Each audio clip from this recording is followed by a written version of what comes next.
Today I'm sitting with former lightweight champion, UFC champion, Frankie Edgar, the answer. Frankie, welcome to the show. Have me, man. Cool, bro. All right, as you know, I'd like to bring people on the show that I consider to be docents. Docents are people that have guided us or have influenced us into becoming the people that we are today. These people could be your friends, your family. They could be employers. They could be people you looked up to in sports, whatever. So we're going to explore who Frankie Edgar's docents are. And Frankie, you, my friend, you are a docent. So welcome to the show, and let's learn who your docents were growing up. Yeah, definitely. Let's get into it. All right, bro. Hey, listen, thanks for doing this. I really appreciate it. We're both Toms River guys, so it's cool that you're doing this. I grew up in Ocean County. I went to Central Regional High School. You might know some people that I know. Maurice Worthy's one of my best friends. Maurice said, "What's up?" By the way. Yeah, Mo. He's a legend, man. Yeah, he's a fucking wrestling legend. There's no question. He gave me some questions for you Absolutely. too, so we'll go through those later. But you know, right. I don't know if you remember my cousin, by the way. Do you know who John Wineline was? Region 6 champs in 1996. Absolutely. Yeah. So Absolutely. Johnny gave me a bunch of questions. Those guys. My cousins, my cousin, one of my guys that came up with wrestled him, I think, in district finals a couple times. So yeah. Well, one of your buddies, he might even see this, right? Because I don't know if people you grew up with will watch this kind of shit, but Andy Chincherik, my cousin beat Andy Chincherik, and then the year later, Andy Chincherik won the states. That's what I'm talking about. Yeah. Yeah. I think he's a state trooper now, right? No, he's a Toms River, he's a Toms River cop. I didn't know that. In Toms. Okay, yeah. He's a detective, actually. Yeah, my cousin John, his dad was a cop too, actually. So they got that in common. Anyway, before we get going, I start everybody off. Who are your top 3 rappers of all time? Ooh, that's tough. I mean, I got to go Biggie, definitely. That's my walkout song and everything. Jay-Z is another one of my tops. And that third spot's tough. It's tough to just put one in, but I'll go with my current. I'll say Kid Cudi. I like Kid Cudi a lot too. I like those first 2 for sure, bro. Yeah, in that order too. That's what I would say. People may or may not know this all over the world, but you did wrestle in one of the most competitive wrestling conferences in the United States of America. And I'm not just making that shit up, guys. There's like 300 schools in New Jersey, over 300 schools, and 45 of them, I think when we were in school it was 42, but 45 of them are in the Jersey Shore, in the Shore Conference. There's 14 state champs each year, I think, right? Is there 14 weight classes in high school? Is that right? 14, yeah, so in New Jersey, there's 1 state champ. That's it per weight class. I mean, it's legit, Correct. right? You go down to AC, that's the show, you know? So anybody, but during your high school years, when you were in high school, there were a lot of legit wrestlers. There was Maurice, there was Mark Worthy's from Central Regional. Damian Hahn was a 3-timer. Yep. Russ Witt, Andy Chincherik, who you went to school with. Pat McGrath, you went to school with. There's a lot. And Nick Angan, I think, was another one. Yeah, Jeff Beverly. Yeah, bunch. Jeff Beverly, point guy. Yeah, bunch of studs. There's a lot of studs. You're a stud. I mean, shit. You took second your junior year, right? Yeah. I mean, it's like, all I'm just trying to say is that I just want to know, how much of an impact do you think Jersey Shore Conference Wrestling had on your career as an MMA? So a huge impact, just being, just the two things, Jersey and being a wrestler, that definitely molds you into a certain type of individual. We're blue collar, hard nosed type people in Jersey, and you add wrestling to that, it's a perfect mix.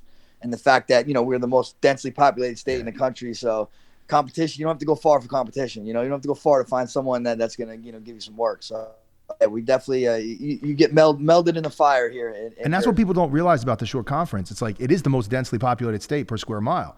But when you get to the Jersey Shore, there's nowhere further east to go, and everybody wants to live near the water, right? So we got it real tough. There's a lot of people that live here. I mean, you went to Toms River East. That's a pretty populated school in terms of like the number of kids that go there. Yeah. I mean, and Toms River's got 3 high schools at that. 4 if you count Mondon. So yeah, there's just to be a starter in the wrestle off, right? Just to wrestle off and be a starter had to be tough. Yeah, no joke, man. No joke, definitely. You're always vying for the spot every year. It's always a battle. So what are you doing these days? Because I know you're involved. I want to hear from you. What are you doing these days in the community in New Jersey? I know you're helping the kids out. Why don't you talk about that? Yeah, well, I help my buddy's wrestling club, Elite Wrestling. So I'm always involved with that. My son's wrestling. So, I'm always there with them. As far as that in the wrestling community, I was helping out at High School East, and Warren Reed's still the head coach there. He's a legend in the game. And so Warren Reed was definitely one of your early docents, right? Absolutely, for yeah. sure. You know him and Steve Rivera, the guy who runs Elite Wrestling. He's my pretty much my first wrestling coach. One of my best friends today. Still he comes to all my fights and everything. Both those guys definitely big. All right, cool. Let's rewind the tape a little bit, right? So you grew up in this area. Can you tell us a little bit about your family, your parents, your siblings? Just give us an idea of like who Frankie was as a kid and why you are who you are. Yeah, my family moved down to Toms River like when I was probably 2 or 3 years old, something like that. My parents got divorced at a young age. My mom remarried. So they had my sister who's 10 years younger than me. She lives in town. Actually, just got married or just about to get married. Just had a baby. All that good stuff. And yeah, my stepfather owned a plumbing company in town. He's still actually in business today. And yeah, come from a blue collar, hardworking family. Yeah, same here. My mom and dad split up when I was a baby, and my biological dad, was a union painter, and my stepdad was a union carpenter. So I totally get it. I mean, Ocean County's a lot of blue collar guys. Yeah, for sure. Hardworking, tough people. Yeah. In the earlier years, like who did you look up to professionally, like like athletically, like who were you looking up to when you were younger? When I first got into wrestling, obviously wrestling I didn't start wrestling until 7th grade. It's kind of late in today's terms, I guess you could say. And but as soon as I started, I was bought in. You know what I mean? I was all in, 100% from the go. And at the time, Kerry Colott was the man. He was like the Michael Jordan of wrestling. He was our Jordan Burroughs of today. So that's the guy that I looked up to. And I actually got to work out with him once in college, and then several years down the road when I was getting ready for a fight, I got to work out with him again. So that was pretty cool experience. When you were a kid, were you a video game player? Did you play games? Played a bit. Nintendo was kind of big when we were kids. I played. I was more of that. If my friends were all playing video games, I played for a little bit. I don't think I was very good. That's why I didn't really get attracted to them that much. But yeah, I was more of an outside guy. Did you want to be rich when you grew up? Was that like something on your horizon? Were you thinking about money when you were a kid? As a young kid, yeah, I think you do. Yeah. Me and my cousin, but we're gonna live together in a mansion. We're gonna have girls as our servants. You know what I mean? yeah. That was a driver for you though, like motivation. Like I want to figure something out somehow, some way. I'm gonna figure something out. Yeah, I knew I wanted to be successful. Yeah. That's all I know. And I don't know if I guess money does equal success. Yeah, but, I mean, money to me is just freedom, right? You do what you want. Yeah, for sure. I think as you get older and you make money, you realize money is just a means to live. We got a mutual friend, some dude you went to high school with. He married one of my friends, this girl, Amy. His name is Bruce Evans. You know Bruce? Oh, yeah. Very well. I just got my fade the other day over at Tommy's shop. You know Tommy and Signature? Yeah. So Tommy was over there and Bruce was there and he's like, "Oh my God, you're interviewing Frankie Edgar. You gotta ask him, man. We used to bang heads with some dudes when we were younger." That's so funny. So did you guys get into some shenanigans and shit when you were younger? I guess that's what because he was telling me some shit. I definitely did. I had my fair share. Kind of the nature here at the Jersey Shore, seaside and all that stuff. Yeah, for sure. What other sports did you play when you were younger? I did baseball. Played basketball in like elementary school for a little bit, but mostly just wrestling. Wrestling in 7th grade. I ran cross country too in a couple years in high school, just pretty much to get in shape for wrestling season. Maurice asked me to ask you because it's a question he's struggling with too, and I think most parents of fathers of sons are trying to figure this out. Maybe not just sons, but just in general, trying to figure out with kids. Is it better to specialize in a sport or let them play a bunch of sports as a kid? I mean, you made it to the professional ranks. I'm curious what you think. I don't know. I think it's up to the kid. That's what it all comes down to. And you can push your kid. You can make your kid do this. You can get them private lessons and one sport and make them do a bunch of sports. It's what the kid's going to gravitate to. And he has to be passionate about it. I always say, no one ever told me to be good at wrestling or work hard at wrestling or this. I just wanted to be good at it. So I found and obviously my parents supported me and everything I needed to do, but they weren't the ones pushing me to do it. And of course that I have know-how, especially Maurice too. He had more know-how than say his parents may have when he was young. So of course you can guide your kid in the right direction. But again, I think it's up to the kid. In today's nature, like wrestling, these kids they're young and they're so damn. They're all in, man. They wrestle all year round. You got to just make sure the kid wants to do it though. You don't want to wear them out. You think wrestling is a great path, I should say, into MMA, or do you think the kids that want to be in MMA should be doing Brazilian Jiu-Jitsu or something at the early age too? I think wrestling. I mean, to me, wrestling is not even just, well, the skill of wrestling is one of the biggest parts of MMA. But I think just the everything that comes with being a wrestler, the sacrifice, the dedication, disappointment, the competition in wrestling. You can compete. My son was 9 years old last year before the pandemic. Wrestled like 80 matches last year. Wow. So to get that many reps, that's huge, because that MMA is pretty much. It's definitely different because you're getting punched and kicked, but it's the same. You still want to, the preparation for it, and you're getting your mind right for a match or a fight is the same. You still want to win. There's a lot of pressure on the line. So that gets you those reps where, so you could do that too as well. And there are more opportunities for kids to compete in jiu-jitsu, but you can't compete in jiu-jitsu for your, so I think that's the best thing about wrestling. Yeah, I was asking Maurice like years ago when I was seeing you come up, and I'm like, why aren't you doing MMA, man? You were a fucking beast in high school. And he's like, I can't take a punch in the face like that, or I don't want to. Maybe I should rephrase that. Mo's going to be listening. What do you mean I can't? Yeah. He's like, I don't want to take a punch in the face. Yeah. I don't think anybody really wants to, Right. That's what I'm saying. Like, you don't want to get punched in the face either, but it's par for the course. I mean, so you just do what you got to do. Yeah. When did you decide I'm going to go into MMA? Like, how did you decide that? My senior year of college, Ultimate Fighter show just started. The Ultimate Fighter 1 with Griffin, Stephan Bonner, and those guys. And watching it, just watching it with my buddies, my teammates. And we seen Josh Koscheck, who was on the show at the time, and he wrestled in my conference. He wrestled at Edinburgh. I wrestled for Clarion. So we wrestled the same conference. And, I was saying, damn, there's a wrestler in there. He's doing pretty good. I'm going to go give this a shot. And I came home from school. I think I graduated in the middle of May, and I found a place to train, and I had my first fight in like first week of July. UFC, do they tell everybody how much the purse is? They do, right? What the purses are that you guys win? Oh yeah. Usually it is, right? That's what I thought. So I didn't want to ask this question without knowing that that's already public. So what is your total grosses so far on your because you have the most hours in the ring, the most time in the ring, right? Doesn't mean you have the most money. I'm saying, but I'm just curious. Yeah, right. Yeah, I don't honestly. I don't even know. You don't even know. Up, you know what I mean? Over the years, I know. My first fight, I made 3 and 3. I'll tell you that. That's what I know. What is that? What do you mean you made 3 and 3? What was it? 3,000 to win, 3,000 to win, 3,000 to show. My very first fight in UFC, and I got a $20,000 bonus for fight of the night. So I only made $6,000 to win my fight, but I got 20 for a bonus. So that's when I bought my first nice. I was going to ask you, what did you do when you first made real money? Like, what was the first thing you purchased? Like when you did that? Yeah, I bought a nice little the CLK 500 Mercedes. I used one back in the day. Yeah, the CJ Wilson, same thing. He bought a Porsche when he signed with the Rangers. Same there you shit. Go. Yeah, everybody buys a car. You got to treat yourself all guys. Yeah. Yeah, guys always buy a car. It's so funny. So, did you ever do anything for your mom or anything like that? Making money along the way? Did you help your parents out in any way? They never wanted it. Really. My dad's pretty successful in his business, so they never really need anything. We're super close. We're always. I give them kids. I give them grandkids. Frankie, what's your superpower? If you have one thing that you consider to be your superpower, what is that? Strong mind. I think my mind is my best asset. Okay. A lot of people's. You gotta have a strong mind. Everyone's like, you fight with heart, you fight with this, you can take in. It's all because it's in my head. Can tell me nothing, in a sense. Okay. And what's your kryptonite? What's the one thing that's holding you back? Times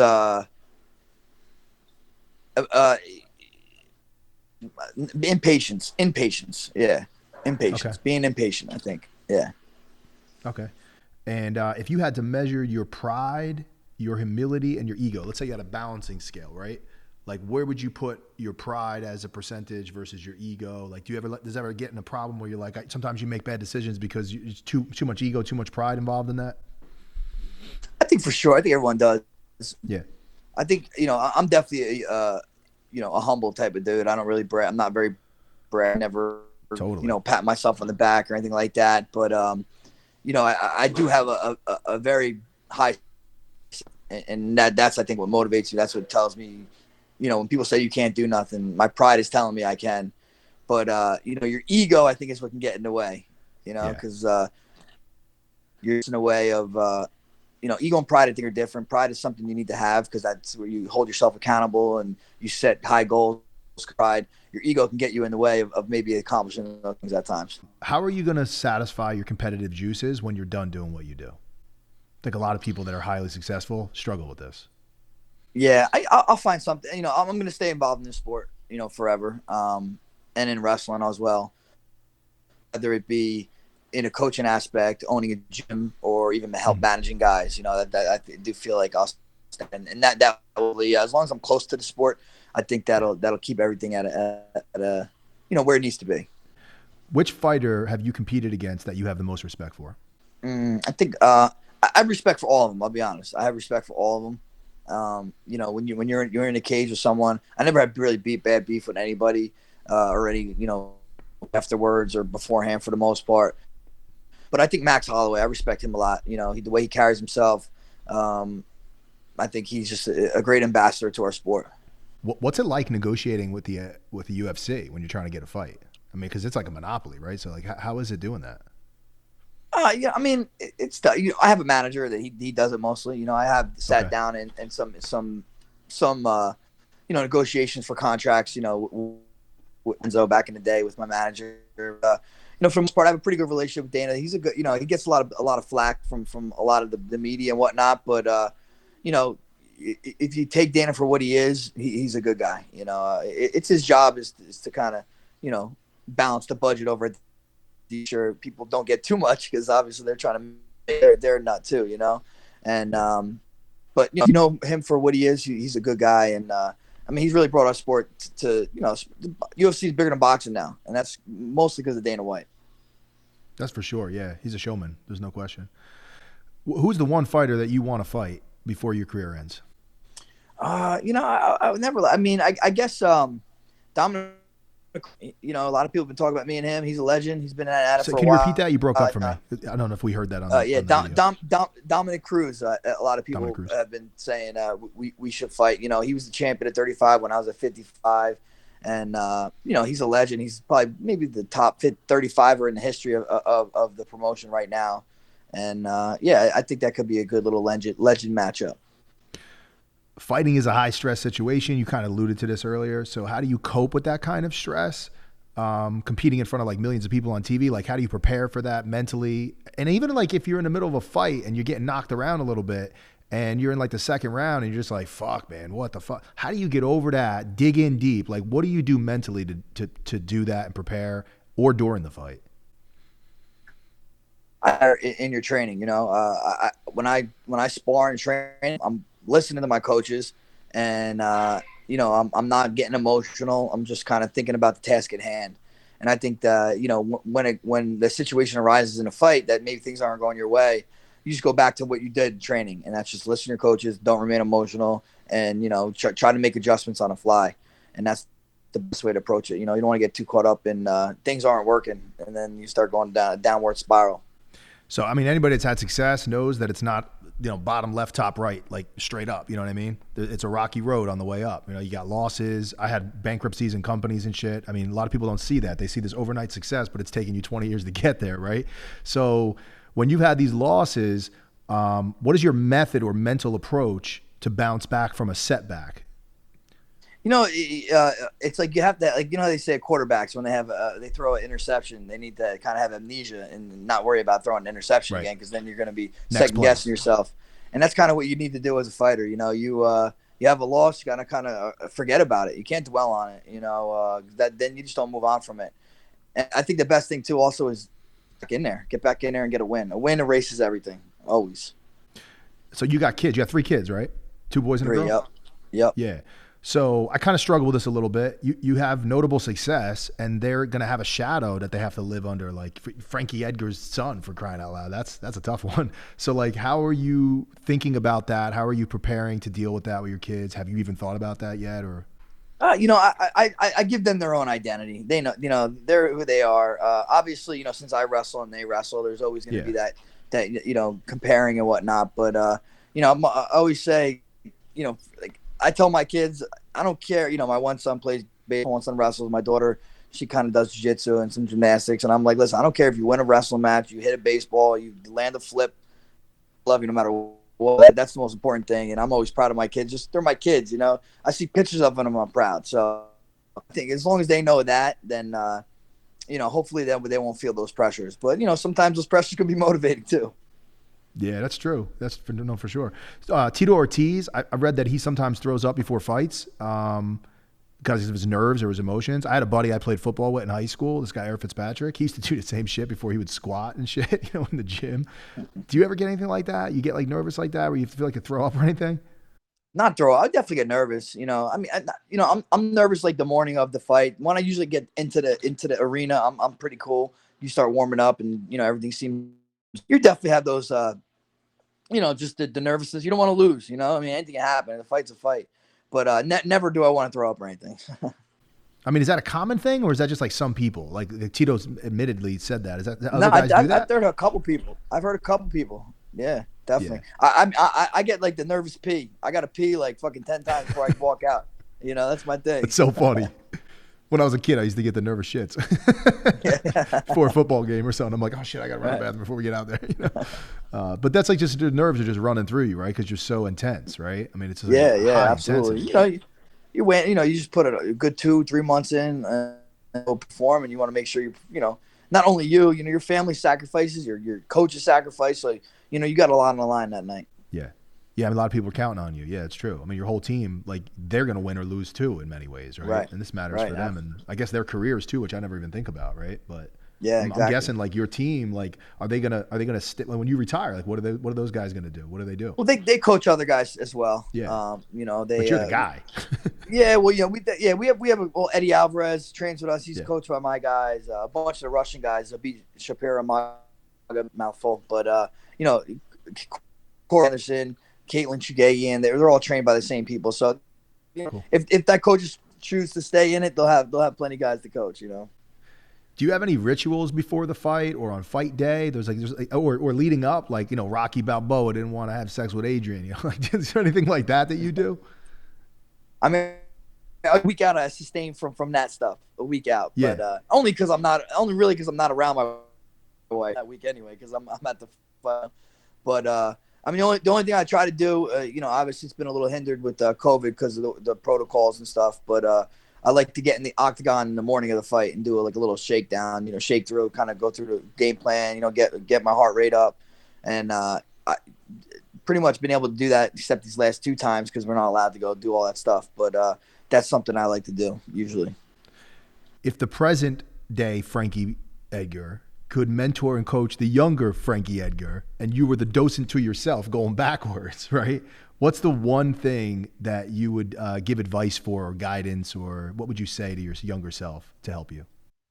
I would tell myself to relax. It's a long game. Relax. Sometimes you put so much into one fight or one event or practice, and it's a long haul, man. I'm 39 years old, still competing, especially when you're young, real young. I was a kid, high school and college, and you think a bad day in practice is the end of the world, and it's really not. I mean, I guess you need to have that because it's motivating and make sure you don't take any days off and whatnot. But yeah, just relax, man. You got time to develop. If you were never a UFC champ, what would Frankie Edgar be doing? Well, I mean, I told you my stepfather owned a plumbing company, so I was in the union as a plumber up until my 3rd fight in the UFC, actually. So okay. I was doing that. Wasn't really happy with it, to be honest with you. So I would like to say I'd be a fireman. I have a buddy that's a fireman in Jersey City, and I think it's a very admirable job you can have, and seems fun. Seems like a whole team thing. You get a little teamwork type of job. I think I'd excel at that. So you say you're 39, man. I'm like 42 in a couple weeks. We ain't young, bro. Like, what is with all these professional athletes like you and Tom Brady going all the way into your 40s, bro? Like, when are you going to fucking hang it up? It's crazy. How much more time you got? Yeah, you got to be hurting after these fights, by the way. You got to be hurting. Yeah. Come on. Oh, yeah, definitely. It's a young man's sport. I'm going to have some bills to pay at the end. But, I never put a date on or like a finite data or anything like that. It's how I feel, how I'm performing, how the body holds up, all that stuff. And, we'll see. Take it fight by fight at this point. So how do you want to be remembered when it's over with? What's your legacy? That I fought anybody. I wasn't afraid to fight anybody. And every time I put it on the line, I fought my heart out, win or lose. And I think people see that when I fight. You know, I care a lot, and I think that I show that, and I show that in my training. I always prepare the correct way, and never have any regrets. Part of my podcast is we talk about Bitcoin, so I want to talk about Bitcoin with you. We talked about it a little bit before. So what you've heard about Bitcoin, right? Did you ever buy any? Absolutely. I didn't buy any. I was gonna, and it started going up, and I got a buddy telling me it's gonna drop down. So wait. So I think if it does do a dip, I'm gonna jump on it because I just want to be part of the community. It seems like it's kind of fun, you know. Social media, people are following along. I don't totally understand it, you know, too much, but it does seem like it's the future. Offline, I want to talk more about it with you, but I will say the one thing for you to understand is like a lot of people would buy gold as an example, right? As a hedge in their portfolio or some shit, right? And they do that because it's like a scarcity play. But Bitcoin, they only make 21 million Bitcoins. They're only making 21 million Bitcoins ever, which are divisible. You can buy like fractions of them, you know? And as you can see, the price is up high right now. So like you could just buy a piece of it. And then the question is, where is it going from here? And, you know, a lot of people would say like, you know, Max Kaiser and some of these like Bitcoin evangelists out there, the price is going to be millions of dollars per Bitcoin because there's billions of people on the planet competing for these, right? So it's just going to keep going up and up and up in price, and they're not making any more of this shit. I just want to throw it out there, man. We talked about this. I really think the next fight, you should tell Dana White, you got to pay me in Bitcoin. Yeah, that wouldn't be bad. You know, I'm sure he's got to be up on Bitcoin, I imagine. You know, he's got. He definitely owns Bitcoin. There's no question, man. The dude's fucking loaded. He's got to own some Bitcoin, right? Yeah. There's no question. How about, do you see this NFT stuff? Yeah. By the way, I want to talk to you about that. I have a business. We'll talk about this after the call, but I have a business where I think, have you looked into NFTs for yourself, to NFT yourself? A little bit. Well, I have a buddy kind of looking into it a little bit. And I don't really understand it. I don't even know how the hell it's, you know. It's happening right now. Like right now, there should be a Frankie Edgar NFT for fucking real. Like you'll make real money. You know what I mean? Like there's real money in this shit. Blau, you know, the DJ guy. Blau just sold one for 11 million, and he's in these Bitcoin rooms with us. By the way, I saw you on Clubhouse because I saw you on Clubhouse, but we got to connect on Clubhouse. You to come into a room with me, and we'll talk to some of these guys. Yeah, I got it. I downloaded it, but I never used it yet. Dude, we got to get you on there. Like sometime this week, I got to get you on Clubhouse, bro. Yeah, you got to just jump on. Listen, you'll get on. You'll get like 500,000 followers. I'm already at like 9,000 followers or some shit. But you're gonna go cool. As soon as they see that you're actually using it, everyone's gonna follow you, and you can learn a lot. Like I see it as a platform where you can learn shit. And you could jump on there and learn about NFTs. There's like these rooms, NFTs. You could just sit in there and listen to these guys. You don't even have to go on a stage and talk, man, because they can't kick you out. You could just listen. Jack Dorsey was in a room listening to us. You know, Jack Dorsey owns Twitter and Square. And he's just sitting there listening to us. And it's like, dude, come up on the stage and talk with us. And he's just deny. I just want to listen, man, you know? Yeah, so cool. I'll get you up on there and you can learn a little bit more about the NFTs because I definitely think you need to sell an NFT. There's no question. Yeah, that'd be. I mean, I seen Rob Gronkowski just sold an NFT for some. That's what I'm saying, and we're working with some people right now. I don't want to name names, but they're professional athletes to put out some NFTs. So I think artists, I think athletes, I think notable people should do it. I mean, the moment's happening right now. You can make some money on it. But again, I don't view that as an investment. I view it as like buying trading cards or baseball cards or some shit. Like it's a collectible thing. You know what I'm saying? Right. And so you could do something really cool. Like you could put like, I don't know if you've ever kept like your shorts from all your fights and shit. You could like take the shorts, make an NFT out of the shorts digitally, and then along with it, you could give out the short when people will pay a lot of money for that. Yeah, that's a good idea. Yeah. It's all kinds of shit, right? Like your shoes, whatever you want to put into it, you know? Right. But we'll talk about it. But listen, man, I really do appreciate you coming on the show in short notice like this. Tom's River Guy to Tom's River Guy, I just want to say thank you, man. I really appreciate it. No, pleasure, man. Good time talking to you. You definitely want to pick your brain NFT. So, all right, brother. All right, everybody. Frankie Edgar, legend. You saw it here first.